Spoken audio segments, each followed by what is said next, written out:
Good morning, good afternoon, good evening, ladies and gentlemen. This is Fit Talk, pulling pits and opinions with your host, Gunny G, where service members help service members, period. Follow, like, subscribe everywhere you get your podcast and on most social media platforms. Let us know how we're doing. Any criticism is good criticism, I promise. We got a special guest. He's going to introduce himself. We're going to get right into it because I'm excited about this session. By the name of Steve Leonard, Mr. Doctrine Man. I can't wait to get started. I'm super excited. Sir, introduce yourself.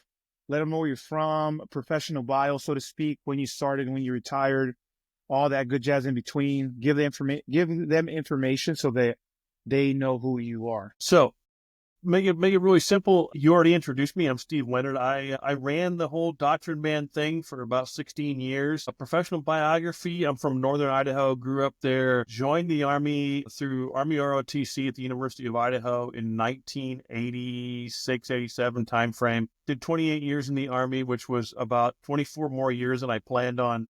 But you know how it goes. Once you're in, right? And served around the world. I think I touched most of the continents other than Antarctica. I spent a lot of time overseas. I went to Iraq 3 times, did the Gulf War thing. Duty stations, same thing, all over the place.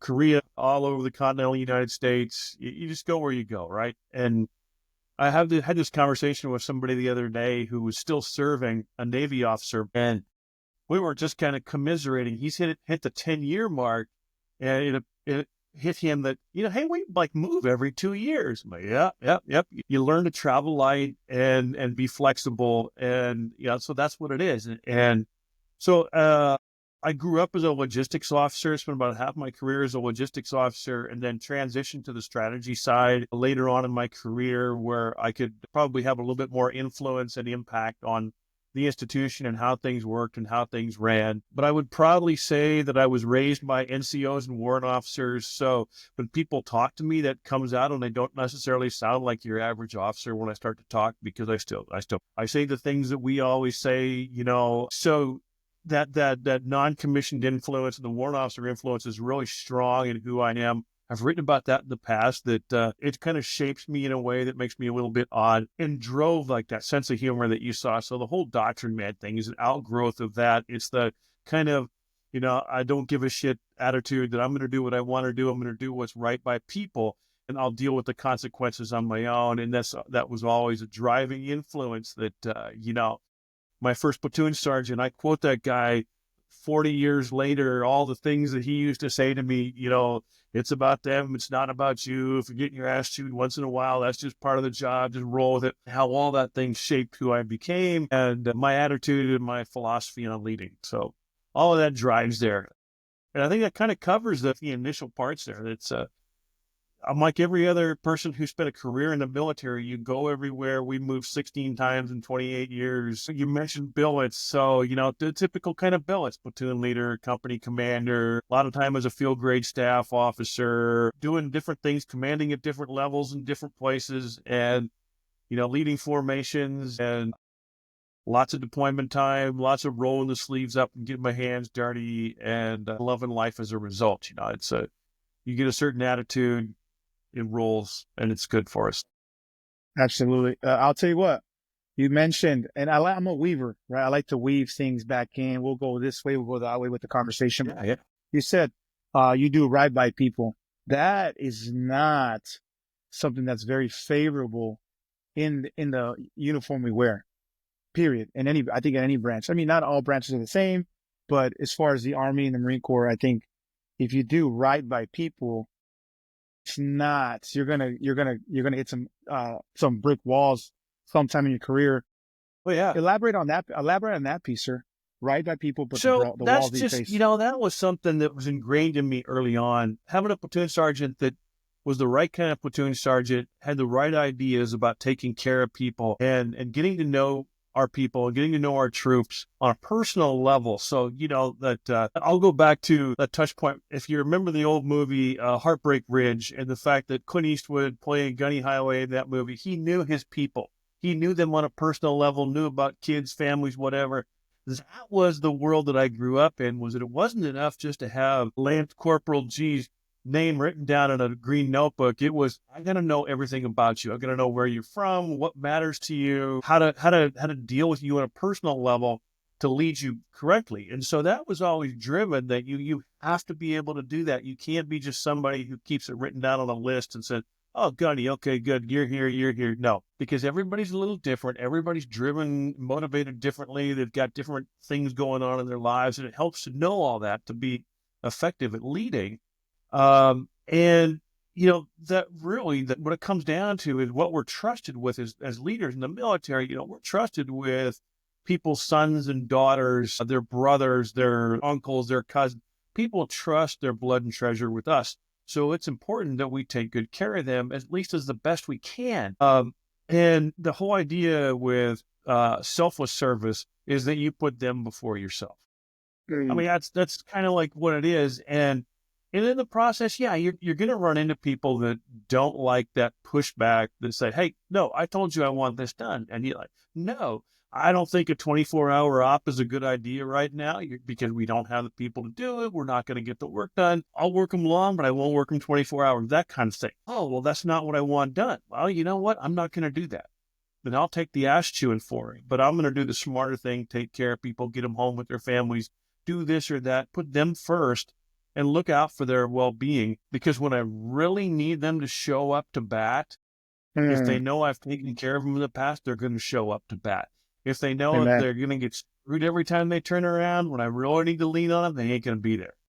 And that's something that you can't teach young leaders enough, is that if you take care of them, they'll take care of you. If you screw them over, guess what? When you need them, they ain't going to be there. And you're just not going to be successful. Your success as a leader is rooted in your willingness and ability to take care of the people who work for you. That's good. Sir. Wow. I hope that if you're listening, you listen hard, because it's the hard truth. They do right by you if you do right by them, and they come first. You've already been in this gun club long enough to know how to take care of yourself. I will say, just to finish off there, you said you do whatever the hell you want. 16 years of Doctrine Man. Why did that? And again, I'm going to weave it back and forth. Why did that stop though? I loved it. I love the little cartoons, being sarcastic, little butthole. I love it. So that it's like anything else. I did it for about 16 years and from stem to stern, 16 years, worked that. That was something that consumed an incredible amount of time every single day. And I just got to a point, and it was about June of last year, I think, where I said, you know what? It's time to sunset this thing and do something different. And really what I'm trying to do differently, and I spend a lot more time on other forms of social media than I used to. So like if you go to LinkedIn, there's a lot more professional content there that I do. And my following is kind of migrating onto there. I'll still create an additional a new cartoon once in a while, throw it out there. It's not the same, but it's probably more writing and talking about our profession than making fun of our profession. And at a certain point, after you've been out for 10 years, it's like, how relevant is this? I can still be, I can still catch some of the right things, but not as much. Not like when I see it every day. But at the end of the day, I just got to a point where I thought, I can use that time more better. I could put that to better use. And, it's kind of nice. It's kind of weird, because after doing that every day, literally through deployments, through everything, never missing a beat, and then stepping away from it, it was kind of like getting off, like losing your spit cup on a deployment. You just don't know what to do or where to go with yourself. But that's where it's been, and it's kind of nice. There were some other factors behind it. You know how odd social media can be sometimes. And I had gone through a period of about 6 months with Facebook where I would get suspended for posting like normal news stories. Like, I'm going to post a normal story about the military and something that happened in this place or that place. And they'd come back and say, you're suspended for a week because that violates our community standards. Like, that's a story about, a Marine Corps aircraft going down in the Sinai, and then never get a response. And wait a week, it popped back up. And after about the third or fourth time with that, I realized I was either dealing with idiots or artificial intelligence, not that there's a difference, and just said, hey, that helps make the decision, because you end up fighting the system all the time. And you want to argue with somebody, but nobody ever responds. And he's like, Yes. you tell them, hey, this doesn't violate community standards. Like nobody responds, nobody replies, nothing changes. And then you get these continual warnings every time, like, oh, your content is being reported. Like, who reports the content that I put out there? Because I don't put anything out that's not legitimate, not confirmed through standard media. And they never complained about the cartoons, but it was this, I'd pull something off the Marine Corps Times and post it. By God, I get reported for it. Like, how is that offensive? It's just a story out of the Marine Corps Times. There's nothing offensive about it. Absolutely. I get what you're saying. I will say that when you're passionate about something, it does take a lot of time. Just like this, right? They moved the flagpole in terms of, what it was about. And then now it's just kind of a hobby of mine that I love. I get to network, meet new people from different backgrounds. I got you on, Mr. Famous, Doctrine Man. If you don't know, now you know, right? I will say, well, and we'll end here with Doctrine Man. When is the memoir going to come out? When's the little cartoon book going to come out? Oh, God. You can get some cartoon books on Amazon. There's a handful of the books, but they're straight cartoons. And so I have been looking at the option of the idea of doing exactly that. And I haven't quite fleshed out the idea, but I've talked to a couple of different publishers about, okay, let's take all the leadership lessons that I learned over the course of 28 years and package those up with cartoons, but make them original cartoons. So you kind of get the context of, okay, let's make it light but informative at the same time. I just know it's going to be a lot of work, so I'm going to set aside a year and do that. And I don't know if it's going to be this year or next year or last year. Obviously not last year, but it's going to come. And I just got to figure it all out. But I want to do that because it's all those, I write about this stuff every week, the lessons that we've learned. And then I stop and think, I could do this in a cartoon too, pull it into a humorous piece. And then you've got the written part, you've got a little cartoon, and it all comes together. And I think that would actually be useful and would probably hit all the right points. People who don't Absolutely. like cartoons can ignore the cartoons and read the stuff. People who want the cartoons, you get the cartoons. People who want both, it's all there. Absolutely. But I have been thinking about that a lot, and I think it's on one of my whiteboards in here.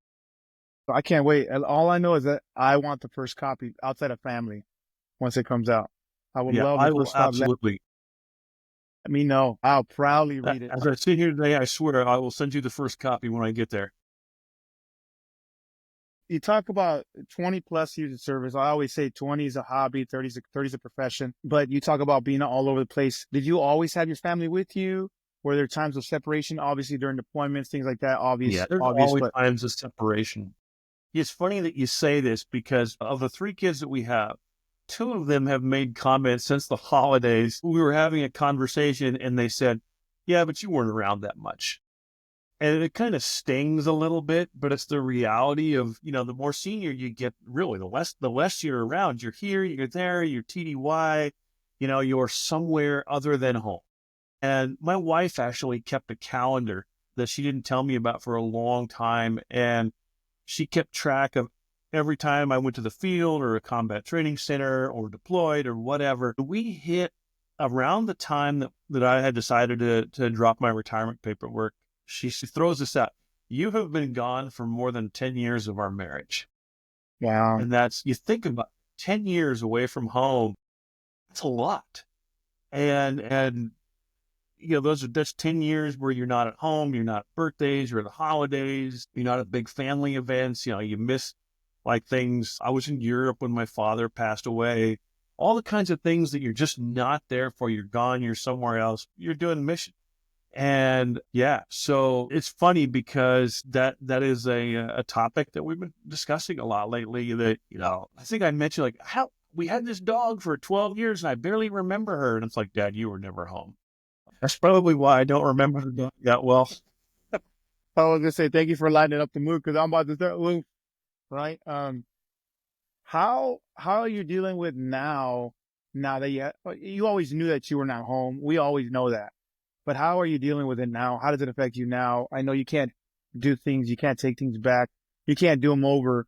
What are you doing now to get that quality time back? What can you do? One of the reasons why I retired when I did and came to the University of Kansas, where I'm at now, is that my daughter and one of my sons, they were in school here. And I knew that if I took a job at KU, that would give me the opportunity to start to make up that time. And so my daughter and I would go have coffee. We would hang out. We would go to lunch, breakfast, whatever. So we would build that time back in. And yeah, you can't make up for the past, but you can definitely work towards the future and really get to know each other on a different level. But I still feel it. It's funny because I was thinking about this morning. This semester, I hit my 3,000th student that's come through my class. And I realized a couple of years ago that those students as undergrads are 20, 21, 22. They're like kids to me. So I spend time with them and I treat them like I would my own kid, kind of like you do your troops, your Marines, you kind of get a little bit of affection for them. And I've realized that they're almost replacements for my own kids. So I'm giving them the attention that I didn't always give my own kids and the advice. And I feel it. I noticed that, hey, I get bonded with these kids really quick. And it's like, that's the kids that I didn't get to spend time with. Yeah. It makes graduation a lot harder. So when they leave, it's kind of sad because like having your kids leave the house again, but that's the only way I think I found to make up for all that lost time is that, okay, now I'm bringing food into, a class full of 50 or 60 kids and we sit around and we talk about life and they get the dad advice from somebody who's not their dad. But that's, that's good. That's the best way I can make up for it. Other than I try to spend more time with my kids, but now they're all grown up. So, they do their own thing. Yeah. Yeah. I'll tell you what, I think you already touched it. And I don't want to beat a dead horse. It's a unfortunate dead horse, right? That we as service members, like all branches alike, we suffer, right? Especially at families. The families have to figure it out when we're gone, right? And that's just the reality of it. Tell the young people that decide to bring family into service, tell them one thing now that you should have done differently. It's a different outcome, right? It still would have been the same outcome. You still would have been gone, but what could you have done differently at the beginning to set your family up for success? Set theirs up for success? Well, that's a good question. And I actually learned this one later on. If you know by virtue of what we do that we're going to lead kind of a nomadic lifestyle. We're going to move a lot, but you're also going to be gone a lot. And the better you prepare your family for, doing the basics of life in your absence, the better off they are. My wife was usually really good. She learned how to maneuver all the different systems that we deal with, and she survived. But by the time I had about 10 years in, I was in a position where, for example, when we invaded Iraq in 2003, I knew well in advance that we were going to go. I never said a word to the family, but by then I knew, okay, I can do things to help prepare for my absence and better prepare them for my absence, knowing that time is going to eventually come, that we're eventually going to get told to pack up and go. But you need to learn to do that sooner. Just assume that you're going to be gone a lot and make sure that, they have access to everything they have access to, that the cars are well taken care of, that you don't exit stage left, to go to Poland for a year and leave a hoopty in the parking lot outside your house that dies a week after you leave and they can't sign checks or they don't have access to credit cards. You have to make sure that they don't need you. And that's the hardest part for most of us, is letting go to the point where they can live without you. That's where they're at their best, that they're independent of you enough that when you go, they miss you, but life goes on. And that was really the biggest thing. And that's a hard one to teach people, that because, you don't necessarily want to do that as the service member, as the sponsor. You're used to controlling a lot of things, and letting go of that control actually helps them prepare for when you will be gone. And what if you don't come back? It's too often, you see, it's all the little things. How many times have you gone through the DD-93s and you find out that, okay, somebody left their insurance to a stripper, out on Victory Boulevard somewhere instead of their spouse? All those little things matter. I know, right? All those little things matter, that you have to do all that in advance, and you have to just assume that your family members are going to need to survive and thrive in your absence, and what you can do to make that better for them. Everything that you can do to make that better for them. Write all that shit down. Access to everything. You don't leave them a Yugo with no doors parked in front of your quarters. Things like that. Little things. All those little things matter. Yeah, that's good. It's really good. Yeah, I think you're trying to make me cry, Steve. I don't know. You're about to, you're going to get me there. You're going to get me there. I promise you. The Marines don't cry. That's true. That's true. We cry inside because it just, all right. So Yeah, but I have a sure. 17-year-old, 13-year-old, and I'm starting over fresh 3-1, and new one's coming in pretty soon. Probably next month. Yeah, I know. I'm freaking slayed. But I'll tell you what, that's really good information. And that's good to know that, hey, you want to prepare for success. And that's what we try to teach our kids. It's like, hey, be independent. Did you take your trash out? No, but we'll go take it out, right? Because when you on your own, are you going to leave it there and it's going to stink and it's going to do all these things? So small example, but the principle remains. Appreciate the gouge. It's really good. Absolutely remains the same. We hit Doctrine Man. We hit family. We hit deployments. We're about to hit transition from uniform to civilian. I know you were ready. I know there was a lot of things I think there was primary catalyst to get you out and drop papers. But how was your transition from uniform to civilian for you? That's a great question. And that's something I love to talk about, because that first year, and we were talking to my wife about this maybe 2 hours ago, that first year is always hard. And, I think what makes transition so tough is that all the services do the same thing.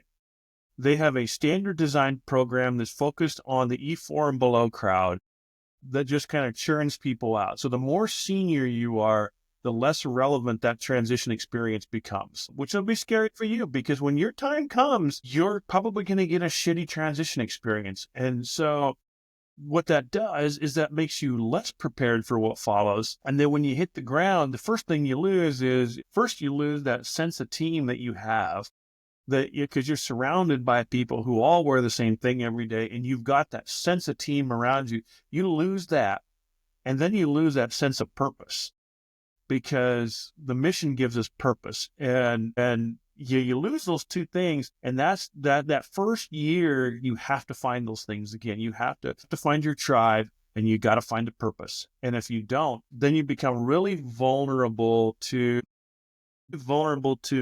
not just ending up in a bad place, but you can be, there's groups out there that love to find the lonely veteran that doesn't know what the hell they're doing with their life and give them a purpose that suits them, but not you.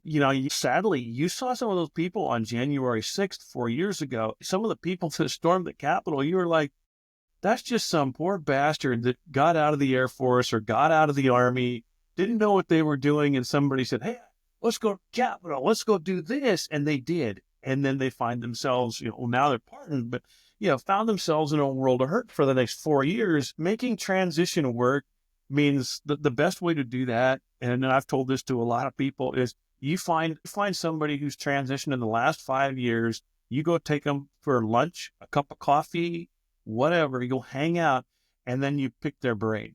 And they will tell you all the things that they learned from hard lessons that nobody in a transition system or process tells you. The big two are, that sense of team, that sense of purpose. But I was very fortunate. I was sitting in my office. I was the G3 of a 3-star command, and our G6, our comms guy, walks in one day, and he says, "Colonel, start taking notes." And I'm looking at him like, what? And he starts running down this list of things. You're going to retire. You need to do this, this, this, this, this, this, this, this, this. And then he left. And I went and did this, this, this, this, this, this, this. And there were things that were never mentioned during out processing, during transition ever. And they were all things that helped smooth the transition. And they were all things that he had screwed up when he transitioned. And because he'd been out for like 3 or 4 years. And so I said, go find somebody who's got the scar tissue from transition recently, and they will save your life on the backside. The other thing is, don't worry about the first job. Most veterans don't stick around for their first job after a year. Land someplace where you figure things out. The outside world is always a lot different. I stayed in the same job. Well, I stayed in the same place, but not the same job. Within a year, I had a different job, stayed in the same university system and had a different job. Almost immediately started working on, this is okay, but I'd rather do something different. And let's see what we can do to get over here. But, you give that first job gives you the space to figure out what you want. And if it's not the right job, it's okay, because you have to understand it's just the job. It's a place to plant your foot until you figure out where you're going to step next. And find a mentor, be satisfied not staying in your first job, be true to yourself. A lot of us get out and we try to be what we think other people want us to be. Don't. Just be yourself. I use that as an example of the way I talk, the way I communicate, and the way I interact with people, which was shaped by 3 decades of wearing a uniform and dealing with troops, right? All of a sudden I'm around civilians and I'm trying to act like a normal person. I'm not normal. Not at all. Not in any way, shape, or form, right? You can't do what we do for that long and still be normal. You're going to be you. You're going to have your rough edges. It's okay. Don't do things that make you end up with, in the office with somebody from human resources, from the AG, whatever. But be true to yourself. Keep in shape. That's always a hard one. How many people have you seen who got out and decided, I'm going to eat 3 Big Macs a meal, every meal for a year? And I'm going to grow a beard. I'm going to grow my hair long and get a man bun. Like, if you want to do that, that's great. But if you want to have self-respect, keep yourself in shape, figure out ways to still do PT, hold on to that part of you that gets up early every day. And don't get a man bun. I still have the same short haircut that I had when I got, I can't grow my hair long. I never grew a beard. I didn't try. But that whole thing with getting up early, and I've shared this with people, that you're probably too young to remember it, but the old commercial about be all you can be, the Army, we do more before 9 o'clock in the morning than most people do all day. That holds true for every service. Hold on to that, because that gives you a huge competitive advantage over everybody else. Because when those people are standing in line at Starbucks at 8:30 on their way to work, you've already got 2 hours in the bank of work, and you're thrust ahead. You're awake. You're ready to go. You've worked out. You're pumped. You're good to go. That's a competitive advantage that people recognize. Even on the outside, they'd be looking at you and saying, geez, look at that guy. He's fired up and ready to go. For example, I always teach at 8 o'clock in the morning. And 8 o'clock in the morning to a college student is like horrible, right? They hate to have 8 o'clock classes. I hit 8 o'clock class. I already have at least 2 cups of coffee in me, and I've worked out by the time I walk into class, and my energy level is way up here. And those 8 classes fill because they know they're not going to walk into a class with somebody sleepy. They're going to come into a class where I've got AC/DC playing in the classroom. We're fired up. We're ready to go, and we're going to do shit from the minute they walk in the door. And that, I like that. I'm usually done teaching by lunchtime, which means I can go do what I need to do, and coffee starts to wear off. Everything's cool. But that whole get up early, get out, do things, work out. And I'm talking about some of this stuff with students on Monday, because I have them do like some goal setting stuff. Every class I do, you're going to do some goal setting. And I throw up the examples of I go into a new year and I have goals set already. Like this year, I'm going to run 155 Ks during the year, which, that doesn't really seem like a lot for somebody who's already in uniform. That's basically running 3 days a week. Hey, but when you've been out for 10 years, that's a lot of running. And, so you say that to the kids, it's like, hey, this is my goal. I'm going to do this many 10Ks. I'm going to do this. I'm going to do that. And that whole goal-driven life thing gives you purpose, keeps your mind occupied, keeps you growing, keeps you active. Those are all really good things as veterans to carry through, because they keep us alive, they keep us young, they keep us fresh. And it also, that kind of thing makes you more resilient, honestly. And I remember we mentioned something about resilience early on, in that, it's really easy to lose your resilience after you get out. The minute you let yourself go and decide, hey, I'm not going to run, I'm not going to work out, I'm not going to do this, all your resilience goes. And that stuff, then the first time the things start to go bad, it just starts a cascade and you can't turn back. So be as aggressive after you transition. about how you take care of yourself and how you grow and develop. It's just a launch point. You'll have more time to do all those things now. So now is a really important time. And that makes you more resilient. It makes you more fun to be around. I hate to say it, but as caffeinated as I am every day, I have no problem at work entertaining people, not just students, but the people around me, because you come in with all that energy. I bet you there are probably 2 or 3 people out of my entire building who work out before they show up in the morning.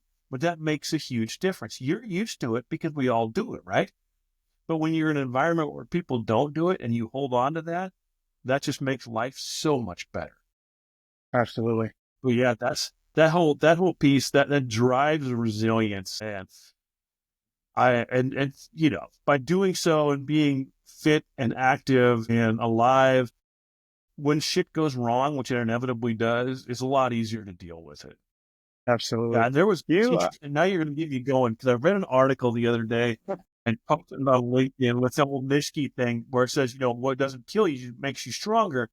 And it was the CEO of NVIDIA talking about how people who lack resilience stay in their comfort zone and they don't venture outside their comfort zone.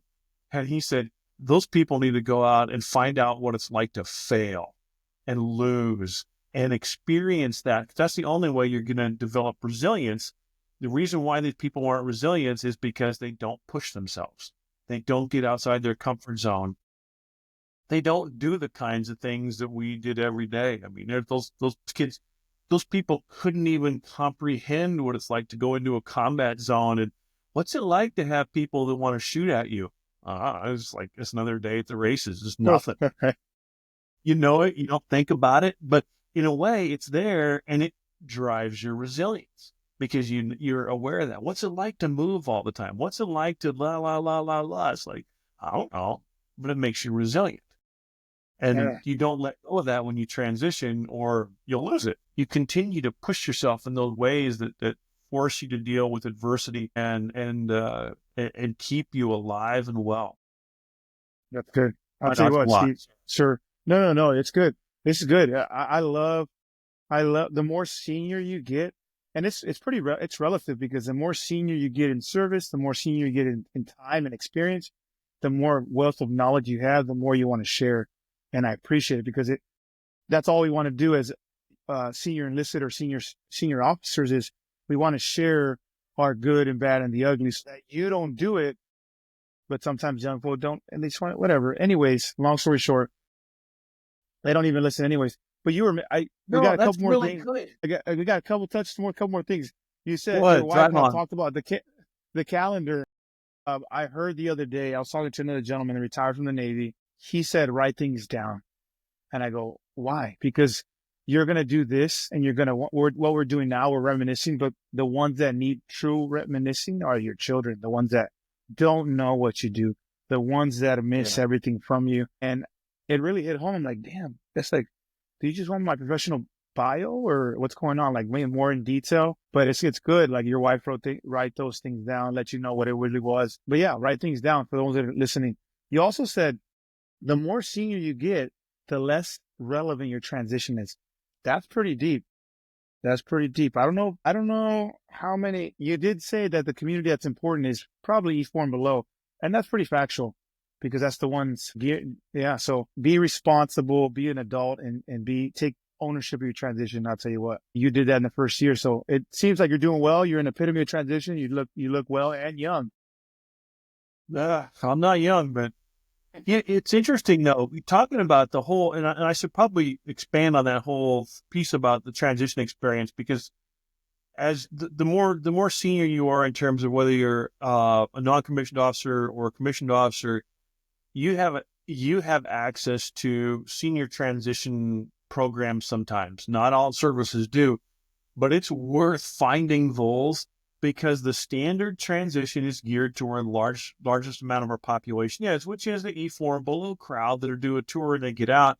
I went to what was supposed to be a senior transition seminar. It was all E8s, E9s, O5s, O6s, and we had our jobs panel, it typified everything. So they called it a senior seminar, but it was really just, we were getting the same crap everybody else got.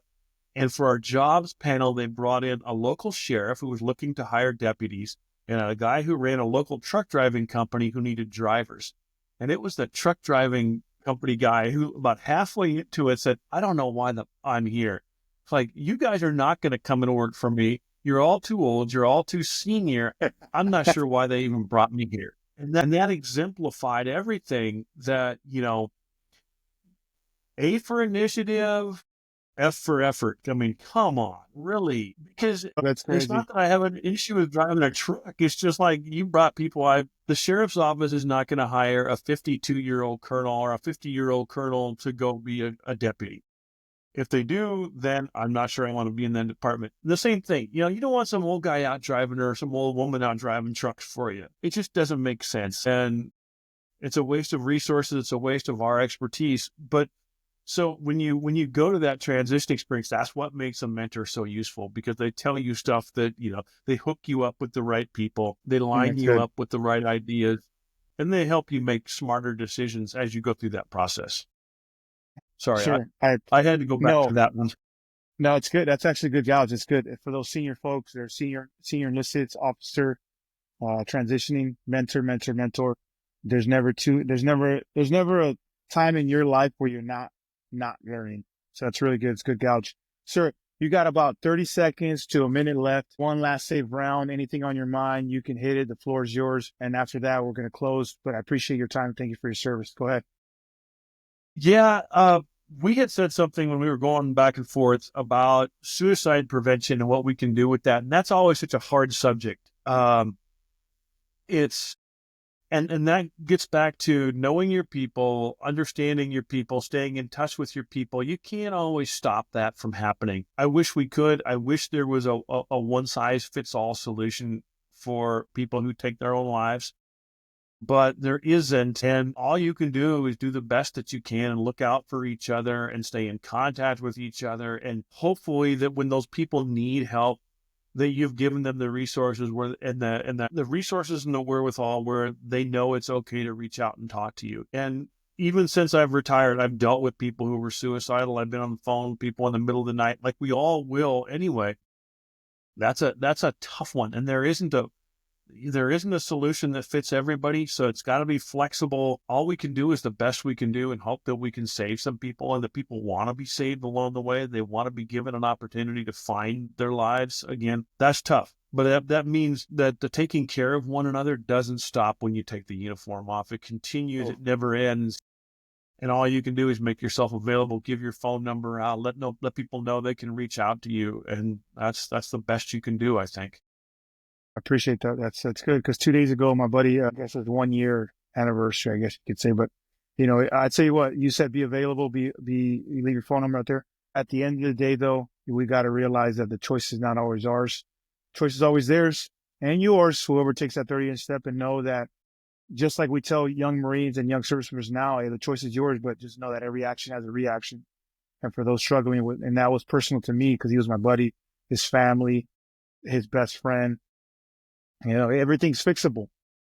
It's just if you're willing, you got to take that 30-inch step. And it's frustrating because it hits home. It really does. And I told you, you're trying to make me emotional. You're getting emotional. That's a tough subject. It is. I appreciate it. Yeah, it's true. It's always fixable. Everything's fixable. I promise. I think Steve can attest the same thing. Sir, you can say the same thing. I'm telling you, it's fixable. There's no way you need to do what you're going to do. Ladies and gentlemen, Doctrine Man, Mr. Steve Leonard, thank you for coming on. I appreciate your time. I'll reach out to you here later on. But ladies and gentlemen, this is Pit Talk, Pulling Pits and Opinions with your host, Gunny G, and Mr. Steve Leonard. Follow, like, subscribe everywhere you get your podcast, and on most social media platforms. Let us know how we're doing. Any criticism is good criticism. Ladies and gentlemen, me and Steve, we out. Sir, thank you very much. Thanks for having me, Gunny. All right.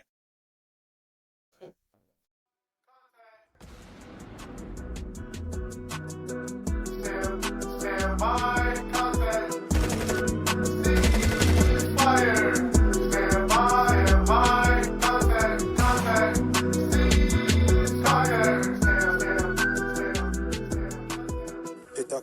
podcast featuring active service members who discuss their thoughts and opinions on various issues surrounding military life, current events, and history. The statements heard here are the opinions of its members and guests. These do not necessarily reflect the views of the Department of Defense and are not endorsed or sponsored in any way. Listener, viewer discretion advised.